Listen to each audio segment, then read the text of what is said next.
Sorry, I was just making sure things were okay. Fine. But yeah, Black Friday is a scam for the most part. A lot of prices basically are at that level before Black Friday, so you don't even have to like be like on Black Friday to get a Black Friday sale, which is like weird to me. It's like odd. Realistically, you would think like, oh, like Black Friday means that you get like the best deals, right? And they're saving the best deals for then. And then stores are like planning around this like bulk volume, and so they put like all the logistical effort then, right? But nowadays, logistics is a solved problem for the most part. You obviously have issues with like, you know, how do you stop people from blocking channels? Like when one you know boat pilot, that like one boat captain, he like blocked like the entire like was it basically the Silk Road or like a Nile and like stuff. And then it's like, you know, stuff like that is like insane to me. But at least like that stuff, you don't have to bother planning for it, right?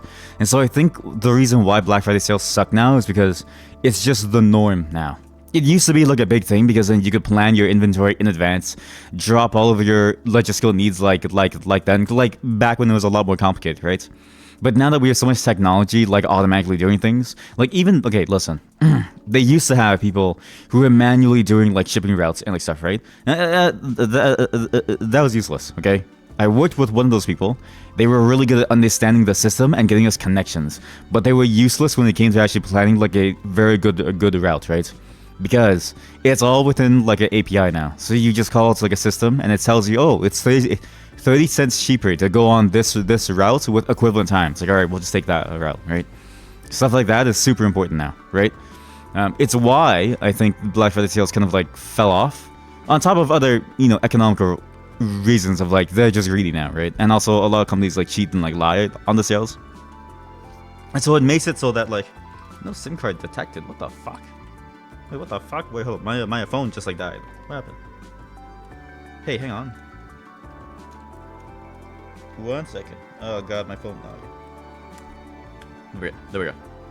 Yeah, because of that, I think a lot of the time, these sales just don't really matter anymore. They used to matter a lot for a lot of very good reasons, right? It was a lot of practical reasons, but now it's like, it's really just like a ceremony, like a tradition, really, right?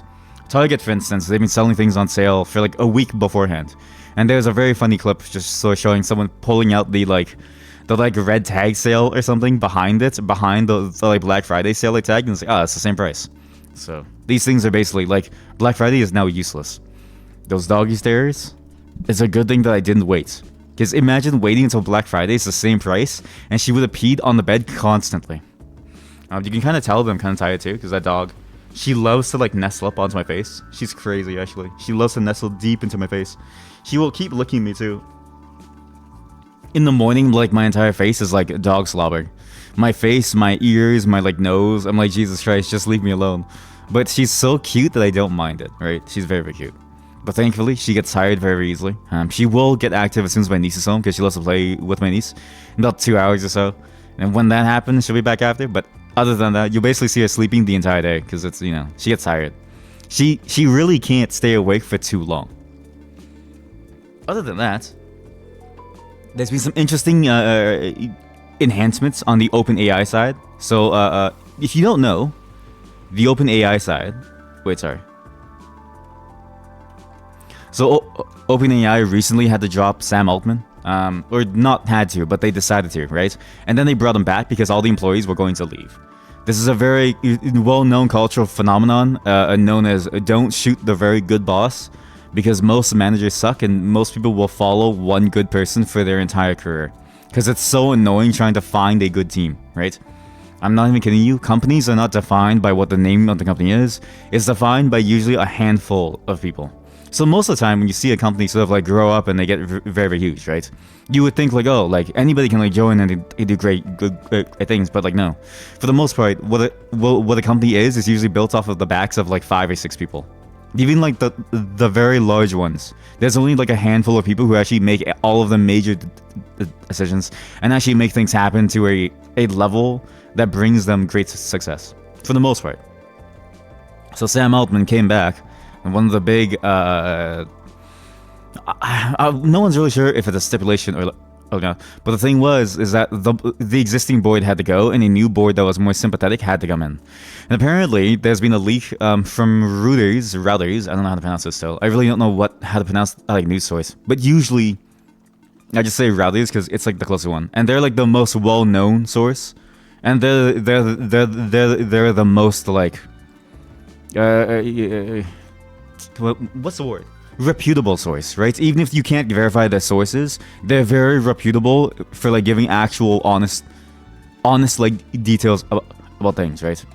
Apparently, the reason why he was ousted in the first place, Sam Altman, was because they apparently have warned of an AI breakthrough. This is the first steps of like AGI, right? It's technically using techniques that we've known for a long time. It just wasn't technically feasible, and it still isn't because it can only do basic arithmetic. And the amount of resources that it needs to do basic arithmetic is already like staggering.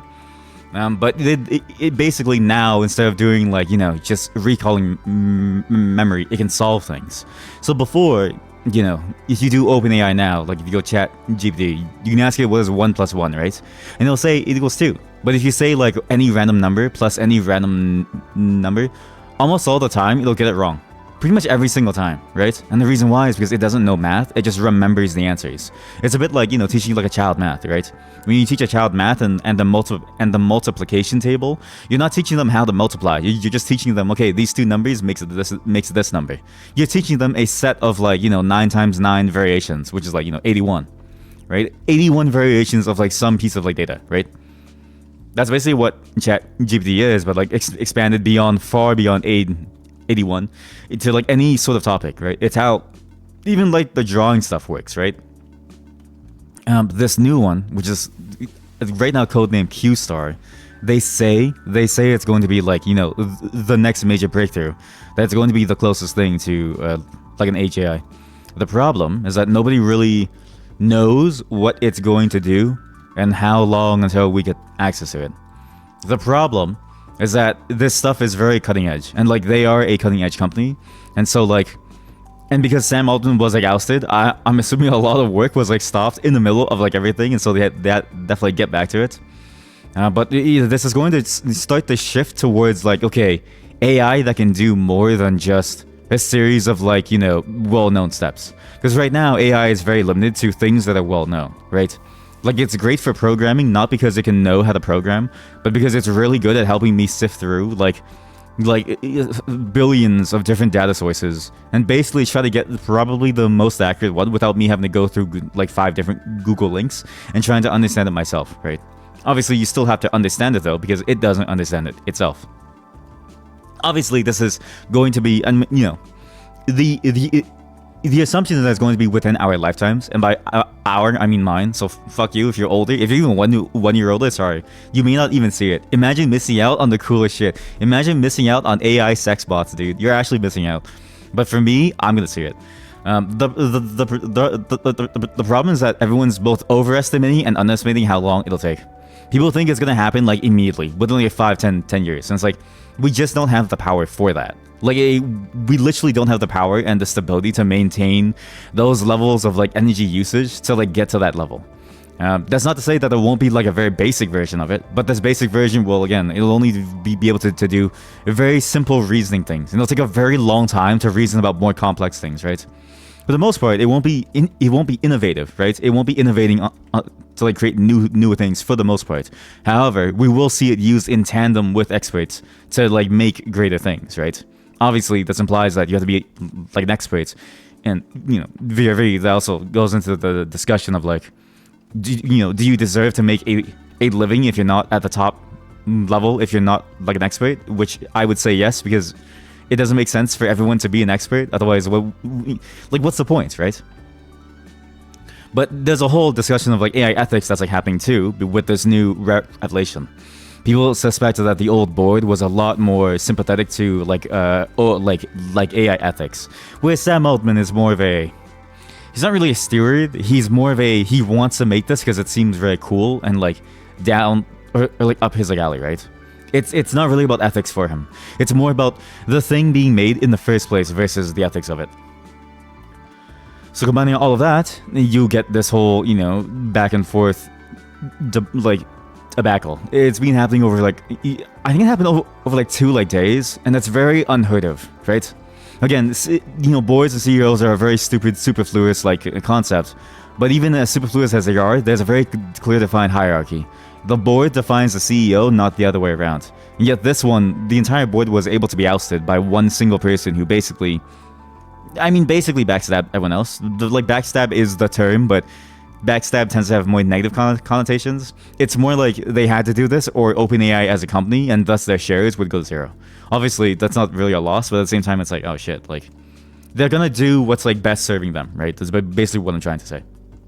It's been fascinating to see it sort of like blow up, and it's been fascinating to see how quiet the news around what is the new OpenAI thing is, and how little information there is.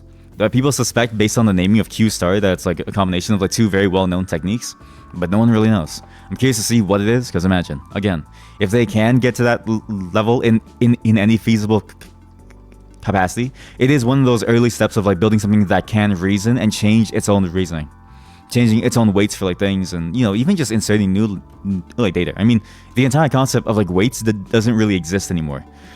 What's fascinating though is that we've known about these techniques for a long time, because I don't know about you, but my YouTube is full of shorts about game development. I really don't know why. I think it's because also my Twitter is like full of game developers. Like, I just follow people that I want to play their games, and so I follow them. And like sometimes I'll find out like, holy shit, this game that I saw 10 years ago is still it was remade and now it works again, right? Stuff like that. But somehow YouTube has gotten word of my interest too. So you may have seen it sometimes whenever a game dev makes like a video on like, oh, making an AI that learns how to go through a room with like boxes, or like making an AI that knows how to like build something. It's like, okay, cool. But that's basically the technique that they think is being used. It's fascinating to see, because like we've known about these things for a long time. Again, none of technology is like super new. Like, actually, no, sorry, none of it. A lot of the technology that is like breaking ground today is not super new, but the techniques to sort of get there are new. But however, we've already known the concepts and we know exactly what to do. We just don't know what is the most efficient technique based on what our current capability is. But we know what is like the ideal, right? Like A-star algorithms are basically, like pathfinding algorithms are very well known. It's usually the first thing that you do when you want to get into like, game dev as like a for fun learning thing. It's one of the few things like people will like tell you to like do as like a first thing, besides make a game. Besides making a fucking game. But yeah, it's fascinating to see. I'm curious to see how it'll go, although it is sort of the early rumblings of like, what is AI going to do to most jobs. And again, the lower end jobs, like, you know what I mean, lower end, quote unquote. I really wish there was like another way to like say it, but the entry level ones, right? The ones where you're getting your feet wet. We're gonna get into this issue, and we won't see the effects of it until 60 years down the line. This is the major issue. Entry level jobs are fucked. Anybody who's going for an entry level job in like, maybe like 2 or 3 decades, within 2 or 3 decades is basically screwed, right? And we won't see the effects until 60 to 100 years later, when all the seniors retire. And then all you're left with is just AI. And it's like, oh fuck, like, what's a CEO gonna do? Like, a CEO doesn't know enough about these topics to be able to like, use the AI effectively, right? We're gonna see a lot of these consequences very, very soon, and we're only gonna realize the consequences and like what we should have done, maybe a century down the line. It's gonna be a fascinating shift in like time, and I don't mean fascinating as in like good. I mean like fascinating as in like wow, like how a house burning is like fascinating. Which I did go down a rabbit hole recently.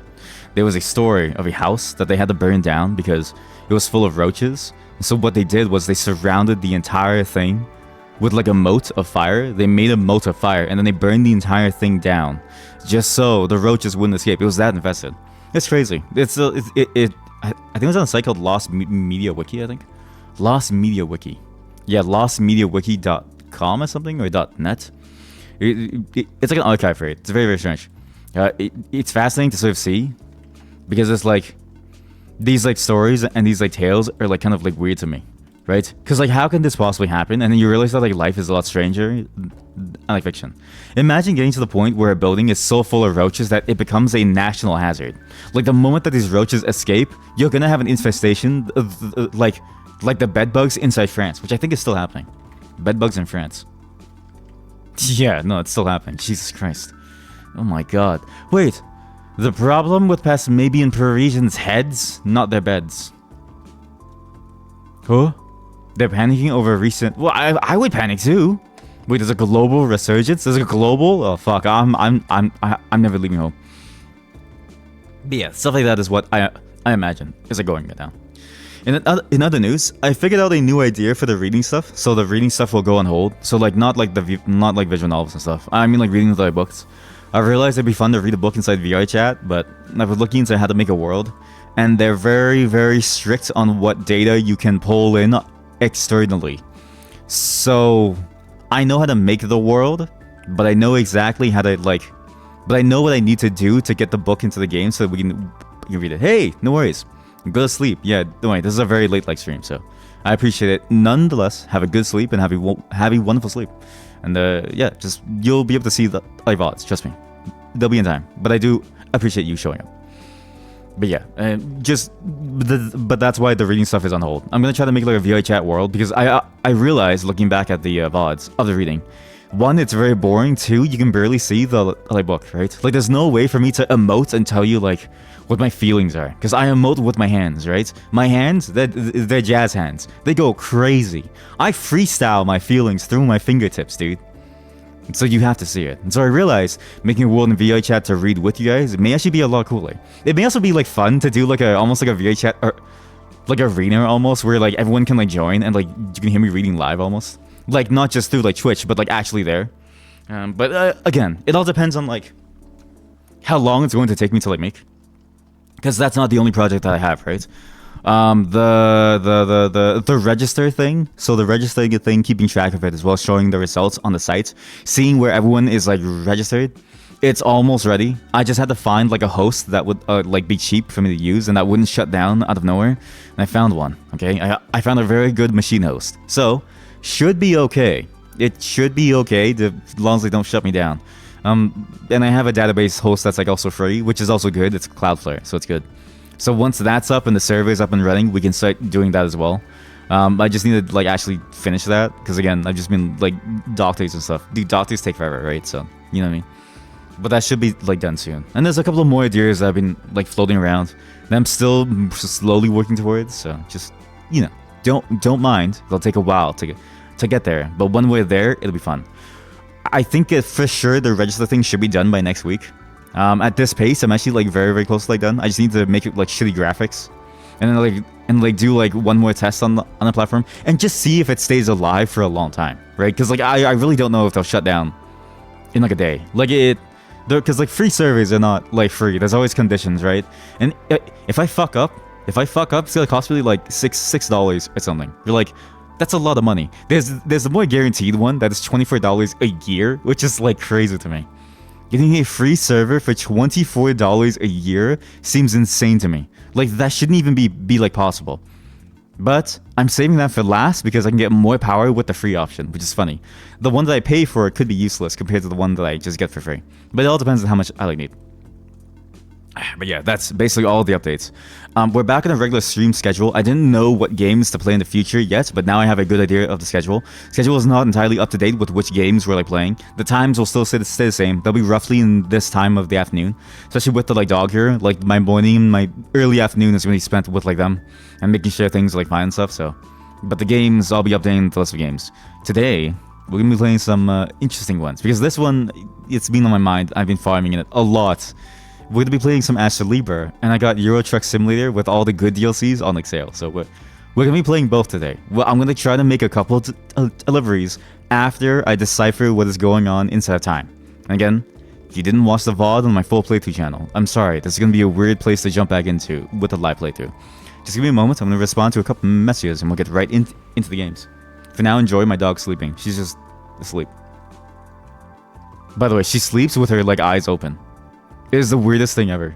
Like, I look at her and I'm like, are you awake? And then she's like, I'm like, oh, you're definitely asleep. Like, she doesn't snore, but, well, she does snore. But it's not a snore. It's like a very loud, like a breath, almost. And the thing is that her face is pointing towards me. Like, her nose is into my eyeball. So when she breathes, I get like a gust of like hot air. I'm like, Jesus. So yeah, just give me a moment.